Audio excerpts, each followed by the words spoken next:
Welcome to the Recommended Daily Value Podcast, your daily dose into the health and wellness world. Welcome back to the Recommended Daily Value Podcast, where we dive into everything health, fitness, and nutrition related 5 days a week in 5 minutes or less. This podcast is brought to you by Umzu, and I'm your host, Tyler Woodward. Today, I'm going to give you the dirt on this new erythritol study that everyone's been talking about. So make sure to hit that subscribe button. If you're not aware, erythritol is a type of non-nutritive sweetener, meaning that we're not capable of metabolizing it or burning it. This is mostly true, but about 1% of erythritol seems to be converted into sugars when ingested, and the rest mostly gets excreted in the urine. Erythritol is different from the other non-nutritive sweeteners in that we naturally produce it, and it has a very high rate of absorption in the intestines at around 90%, according to one study. The study we're reviewing today in particular was very interesting because it found a very strong correlation between elevated levels of erythritol in the bloodstream or in serum and the incidence of heart disease. This study was really a bunch of studies that combined them together into one big review. So first they looked at a cohort or populational study of about 1,100 individuals and assessed various blood parameters and then compared these to the incidence of major adverse cardiovascular events.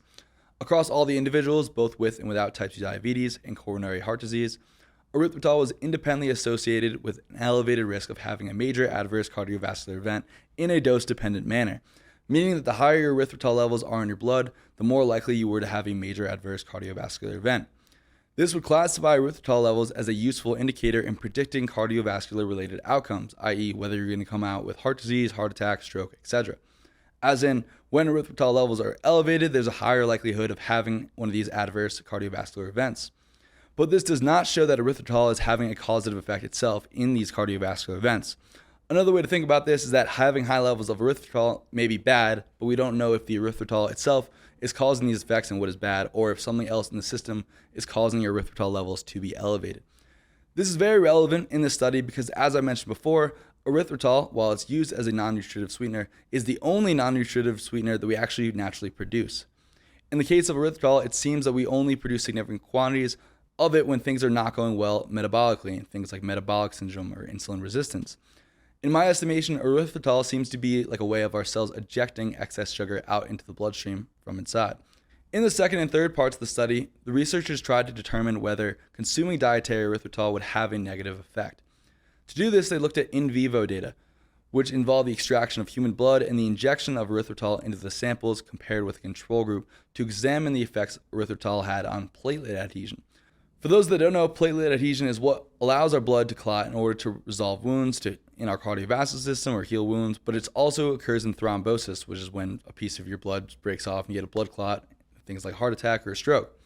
The researchers again found that elevated levels of erythritol was associated in a dose-dependent manner with platelet adhesion, implying that erythritol may have a causative role in blood clotting. Finally, as the third leg of the study, they took 8 individuals and fed them 30 grams of erythritol and tracked their blood levels of erythritol over 48 hours. They found that erythritol levels were significantly elevated, way over what they predicted would result in increases in platelet adhesion, and they stayed elevated over normal levels for the entirety of those 48 hours.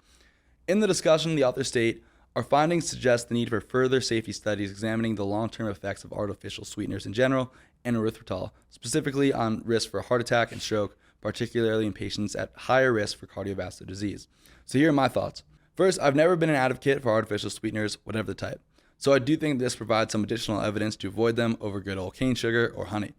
The study mentions that erythritol has been viewed as a seemingly harmless food additive that does not seem to affect insulin or fasting glucose levels or overall glycemic control, but the long-term effects have not been elucidated adequately, or at least to the authors.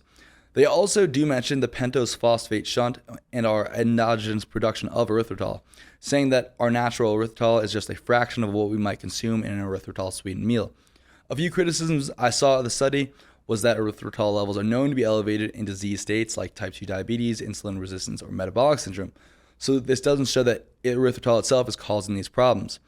I agree that the evidence displayed in this study is not definitive evidence that erythritol is going to cause you a cardiac event or anything like that, but I would like to know if erythritol consumption has an effect on erythritol production, meaning that if elevated levels of erythritol are bad when produced endogenously, then it would be interesting to see if consuming erythritol increased or decreased our own production of erythritol, as that might provide some additional mechanistic data. The other criticism I saw of the study was that 30 grams of erythritol was way more than you consume in a sugar-free or keto-friendly snack, which is what it's often used in. They did account for this in study, and being that erythritol is believed to be about 70 to 80% as sweet as regular sucrose, and you can easily find 60 plus grams of sugar in a sugar-sweetened beverage, I think 30 grams is a reasonable amount to measure. Overall, I do think it's really interesting to see some more data coming out on the downsides of these non-nutritive or artificial sweeteners. I think erythritol is particularly interesting because it exhibits such high degrees of absorption compared to a lot of the other ones, which are mainly passing through the colon. Regardless, I will not be advocating for the consumption of artificial sugars anytime soon, but let me know what you all think and whether you'll be changing any of your favorite snacks. Well, that's it for this episode. I hope you guys enjoyed it. If you haven't already, make sure to hit that subscribe button and to share it with a friend. Remember, these opinions are my own, based on my own research and experiences, and is not medical advice. Till next time, be good.